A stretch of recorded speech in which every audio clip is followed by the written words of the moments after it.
Okay, makinig pa po tayo ng si, si Atty. Cristina Conti, Assistant Counsel International Criminal Court. Ayan, maganda ito para matuto tayo sa batas. Okay, pakinggan po natin siya. Well, ngayong umatras na si Nicholas Kaufman bilang lead counsel ni dating Pangulong Duterte, ano po yung practical at legal implications nito sa timeline ng kaso? At ano yung mga bagay na hindi na pwedeng ma-reset kahit may bagong abogado sila? Well, dapat wala itong epekto doon sa schedule ng kaso. Ang pagkakasabi naman ni Kaufman sa kanyang pag-withdraw ay nakapasok na, nakausap niya yung susunod at kayang sumipot ng abogadong bago sa May 27 na status conference hearing. Kaya hindi dapat makasagaba, lalo na nagsisimula pa lang naman din ang paghahanda para sa trial proper. At ilang buwan naman ang abutin nito. Pero ang makikita talaga na ay baka gamitin itong excuse ng bagong abogado na ipagpaliban kahit ilang buwan, kumbaga yung hearing. Pero dapat hindi dahil intact naman ang the rest of the defense team, isa lang ang pinalitan. Pangalawa, wala namang ibang maiiba pa sa ebidensya Ang ebidensya ay naibigay na prior ng prosecution. Madadagdagan during trial of course, pero siya na ang makakahawak ng ebidensya na ito. Pero kasi baka sabihin nila na, well, bago lang ako, so kailangan kong aralin lahat ng dokumento at saka mga inilabas na desisyon ng ICC so far. And tama. Iyan yung sasabihin nila na, excuse me, pwede ko bang i-review? Pero hindi na po pwedeng bumalik sa pre-trial stage. Ang pasok niya ay sa trial stage na mismo. Sa trial stage, ang harapin niya ay ebidensya. Sabihin na natin may backlog siya dahil 5,000 pirasong ebidensya na ang nagpalitan sa pagitan ng defense at prosecution noong nakaraang taon. This was in preparation for pre-trial, for the confirmation of charges hearing. But nonetheless, he should be ready. And anyway, the prosecution will identify the documents that they will rely on. Yung ebidensya na harapin nila, i-presenta nila sa trial dito sa panahon ng paghahanda sa trial mismo. Kaya kung sa amin, dapat walang delay. Ang inaabangan ng lahat ngayon ay kung sino yung papalit na counsels ni FPRRD. And are you aware kung sino ito? At posible bang ang humawak nito ay isa sa mga Filipino ICC accredited lawyers? Posibleng kahit kung sino abogado, including Filipino lawyers, kahit po hindi accredited. Okay. Kung basta qualified at kumbaga abogado. Okay. At naiintindihan ko ano ang nangyayari sa ICC. Ang mangyayari ay kung siya ang gusto talaga ng akusado, ay ipapadaan siya dun sa process ng accreditation sa ICC. Of course, he has to pass that, or he or she. Tapos, tutulungan registry na hindi makakomply, pero para maayos yung documentation. Mas ganon, kaya kung pagdating ng trial, inaasahan na sana accredited na rin siya. Bakit importante yung accreditation o yung pagkilala ng ICC? Ito ay, number one, ikaw ay expert o may alam sa international law or criminal law or international criminal law. At may competence ka na depensahan yung kliyente mo. At pangalawa, kaya ICC mismo, hiwalay po kasi yung proseso sa ICC, hindi siya katulad dun sa iba. Ang mangyayari nito, kung accredited man o hindi, sabihin na natin, ang uupo dun sa trial ni Duterte, kung magkakamali siya, it will be the lookout of the accused and his team. Okay. Kung may pagkakamali man o kakulangan, makakasama ito dun sa akusado. Kaya akusado ang dapat on the lookout o magtingin-tingin kung tama ba ang representasyon sa kanya. Okay, attorney, but I'm just wondering now, may resulta na ba yung naging motion ng prosecution na linilinaw yung role ng 6 na Filipino lawyers na nag-appear sa confirmation of charges hearing sa ICC? Can they represent PRRD? So ngayon, ang lumalabas ay hindi sila bahagi ng defense team ni PRRD. Okay. Bakit ang PRRD ni Rodrigo Duterte, ni accused, hindi daw sila kabahagi, sabi mismo ni Kaufman sa kanyang submission sa korte. Ang nakakalipit nito dahil outside of the courtroom, sinasabi niya na kabahagi. Okay. Ang Exactly. problema kasi Oo. kapag kabahagi sila, meron silang access sa dokumento, sa information na available sa defense team. Ganun ang lalabas. Pero sabi ni Kaufman ay hindi naman daw. Okay, pero ang sinasabi mo, anyone, basta gustuhin ni dating Pangulong Duterte, pwede mag-represent sa kanya, kaya lang kailangan nila mag-undergo ng process ng accreditation. So ibig sabihin, ang last say pa rin ay ang korte kung i-accredit ba itong inonominate ni Duterte ng bagong abogado. Oo, pero sa totoo, madali lang mag-accredit sa ICC. At ang minimum lang kasi sa ICC or ang palagay ko, pinakamabigat na requirement ay 10 years of practice. Okay, so yun Kung lang. titingnan natin, merong syempre expertise to establish your expertise. Pero doon sa submission ni Nicholas Kaufman, ito ang publicly available, sabi niya yung papalit sa kanya na nandito na, nakausap na niya, o parang naka-turn over na, ay has a wealth of experience with the ICC. Okay, Kaya attorney, kung pagkakatiwalaan natin siya, okay ang kapalit niya. well, attorney, punta tayo dito sa panibagong issue, no? Kasi may mga ulat na rin ngayon tungkol sa umano'y ICC arrest warrant laban kay Senator Bato de la Rosa. Sa inyong pagtingin, paano nito binabago ang direksyon o yung lawak ng accountability process kaugnay ng war on drugs? Yan, tungkol naman kay Bato. Bibreak muna ako. Iinom muna ako ng daily maintenance bago matulog. Anong oras na? Alaw na kasabi na. Sandali lang ito. Salamat po, Panginoon Diyos, sa bigay mong daily maintenance ko bago ako matulog ngayong gabi. Salamat po, Kulong Bawang, with Ani. Ito po nga ginagamit kasi senior na po ko, stroke nose at PWD. Inom po tayo.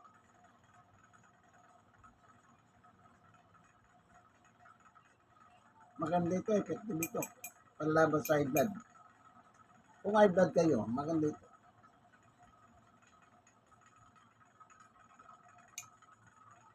Magbuhat ng may stroke ako, nagbago na yung blood pressure ko. Kaya ito, nakita ko sa kakapanood ko sa YouTube. At yung doktor mismo nag-recommenda bawang.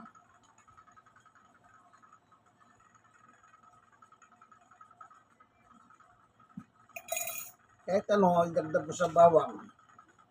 Basta yung bawang wag mawala. Yun po ang turo na sa akin ng isang doktor. Kakailan lang. Siguro mga 2 months ako. O 3 months ako. Yan sinabi niya. Kumbaga, dati ko nang ininom yan. Kanya alam yung mga nilalagay pa ako.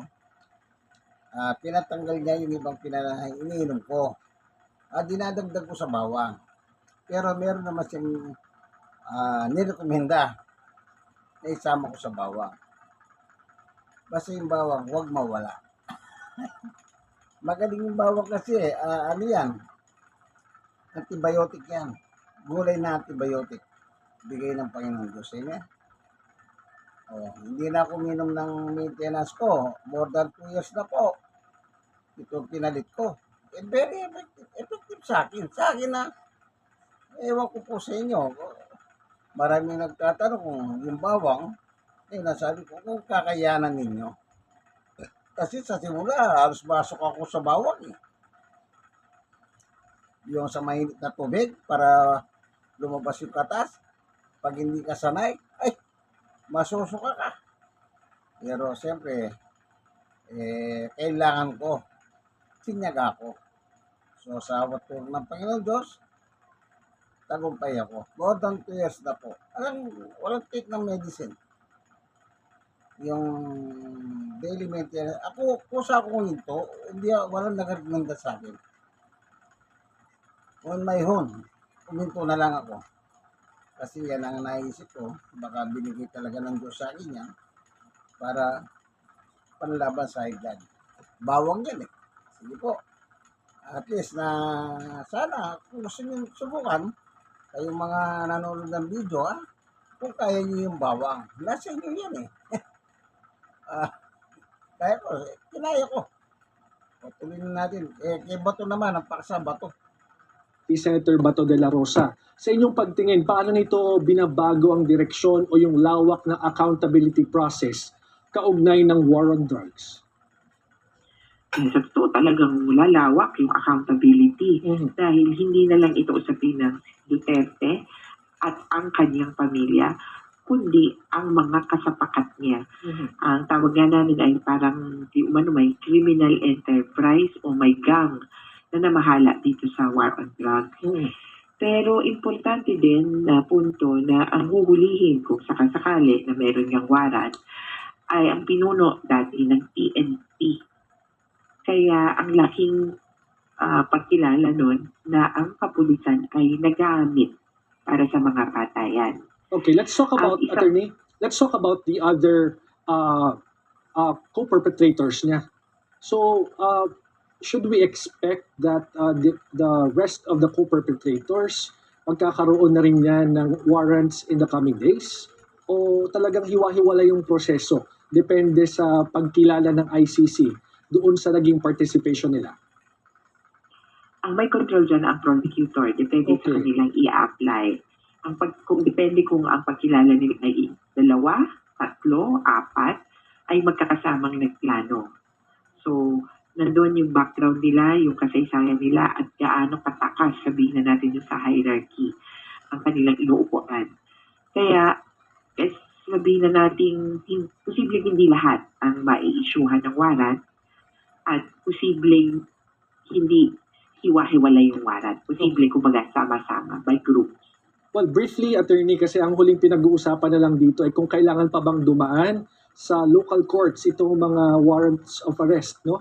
Kung sakali galing sa ICC. Sa bahagi po ninyo at sa mga biktima, ano po ang dapat gawin dito? Kailangan pa bang dumaan sa local courts para mag-implement ng warrants from the ICC? Hindi po dapat tumaan ang warrant na inisyu ng ICC sa local court. Ang papel lang ng local court ay kumpirmahin kung tama ba ang hinuli bago i-turn over o i-surrender yung nahuli sa ICC. Alright, sige, maraming salamat po sa oras ninyo. Attorney Chrissy Conti, ang ICC Accredited Assistant to Counsel. Maraming salamat. So yung napakinggan natin, dapat lang mahuli na si Bato. Kasapakat yan eh. Si PNP nun. Siyempre, hawak niya lahat ng pulis. Dati siyang tuta. Tuta talaga. Hindi dati tuta talaga ni Duterte. Nung naging mayor pala si Duterte ng Davao, siya pala ang chief of police niya. Talagang putang-puta talaga. Dapat lang mahuli na siya. Sana yung sinabi ng Channel 5 na warrant of arrest, sana totoo. At saka yung sinasabi ni John Vic na naglahan sila ng 10,000 pulis. Dragnet. Para uli siya was na nasa kamay na ng gobyerno ng Pilipinas. At kung kay Pangulong Marcos, sabi niya, pag nandyan niya, wala tayong magagawa kundi i-serve yan. Yan ang nangyari kay Duterte nung araw. Kaya dapat lang may serve para magkaroon ng katarungan naman po yung ating kababayan. Alam niyo, yung iba, matanda na sila. Kawawa naman sila. Dapat lang na makamit na nila yung katarungan. Siyempre, sa hawat tulong ng Panginoon Diyos. Kaya tayo pong mga hindi naman involved doon, ipag-pray natin sa Diyos na tulungan ng Diyos ang ating bansa. Ako lagi kong hinihingi sa Diyos yan na sana lahat ng mga kriminal sa Pilipinas, yung mga nagtatago, mayroong warrant of arrest. Diyan, nagtatago dito, yung iba nandun sa abroad. Sana ibigay na sila ng Diyos sa kamay ng batas. Diyos lang ang may kapangyarihan yan. Kasi yung tao kung meron siya kapangyarihan ng tao, Sa totoo lang, tao yan eh. May limitasyon ang kanyang kakayahan. Pero, kung ang Diyos ang kikilos, sigurado, sushoot sila.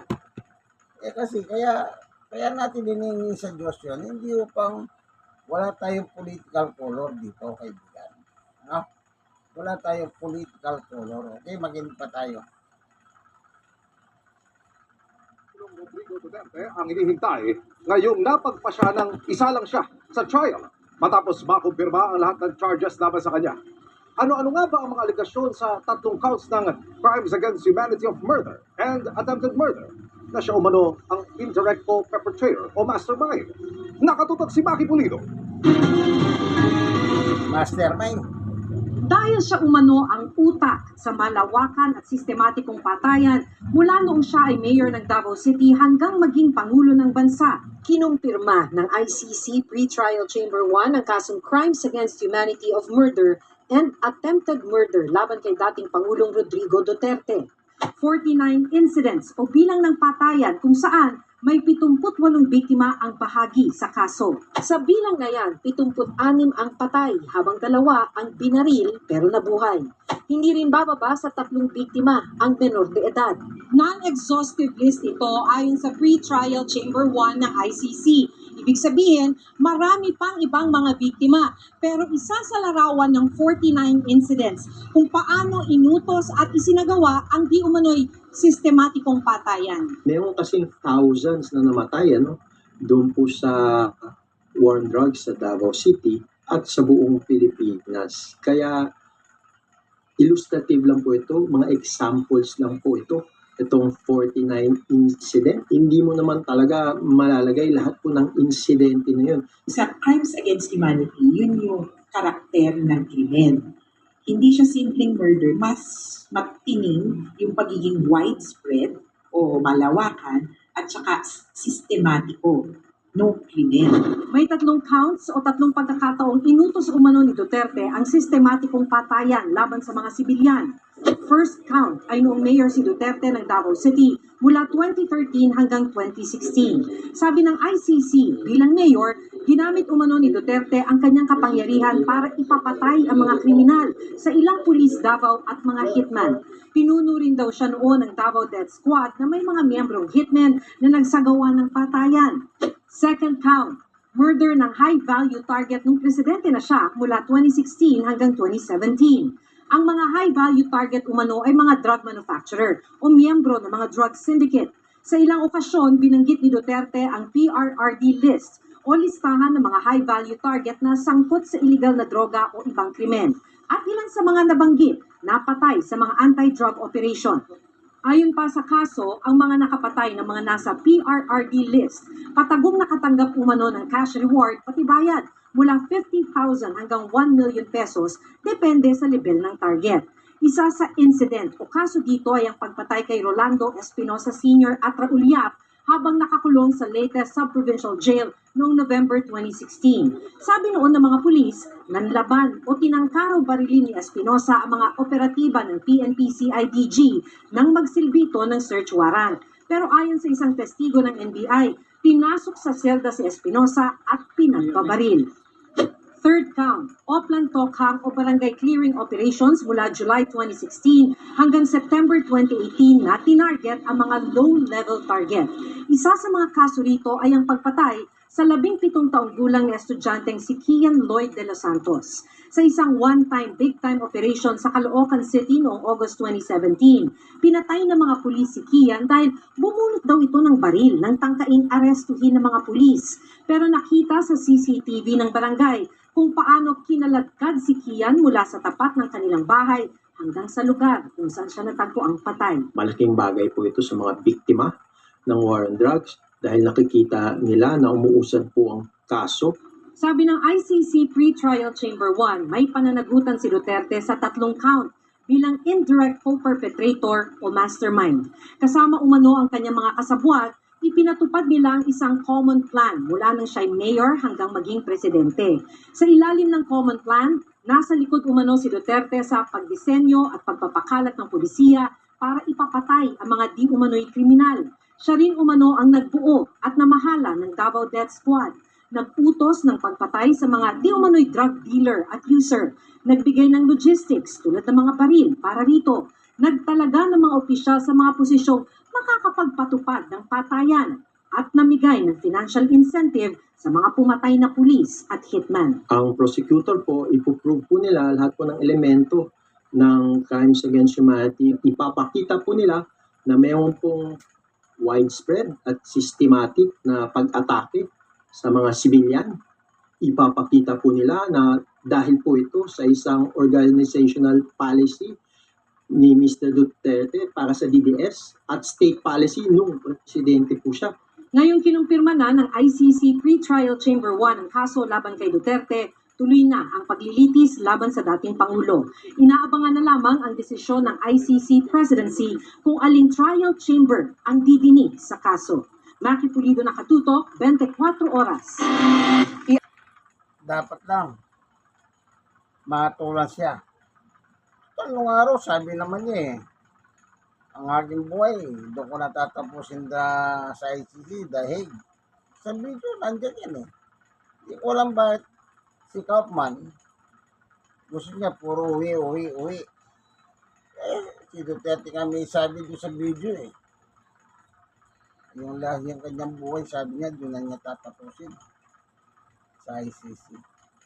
Sana bigay ng Diyos sa katarungan doon sa mga biktima. Kasi walang alam niyo naman siguro sa puto, sasabi ng Diyos, huwag kayong papatay. Kahit nasa kapangyarihan ka, mayor ka, na presidente ka, hindi ako mo nasa mataas kang posisyon, pwede mo nang gamitin yon para pumatay. Wala kang kapangyarihan para pumatay. Unang-una, batas ng Diyos yan, huwag kang papatay. Pag nauli mo, idimanda mo, may mga hukuman naman. Ayan mo ang korte ang umatol. Hindi ikaw ang hatol.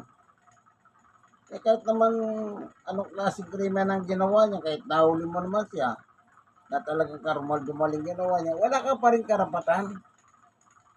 Kasi human right yun.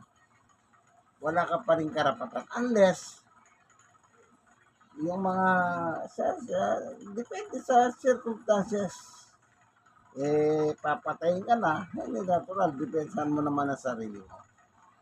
Yun naman inaharaw ng korte yung ganong mga argumento.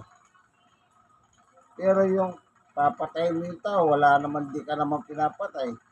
Tapos sasabihin mo, ganyan yung lumaban. Hindi po tama yan. Si Bato, sabi niya patayin na, meron pa sinabi. Sunugin nyo. Kita nyo, mas malala. Kung yung amo niya, patayin lang. Si Bato na aso, sunugin nyo. Sabi niya. Nasa video yan Kaya mahirap matakasan ni Bato yan. Kasi meron siyang video. Yan nga kinatatalo ni Duterte sa ICC. Yung mismong video niya. Paano niya titibagin ng video niya, sarili niyang video? Nag-uupos siya ng kill.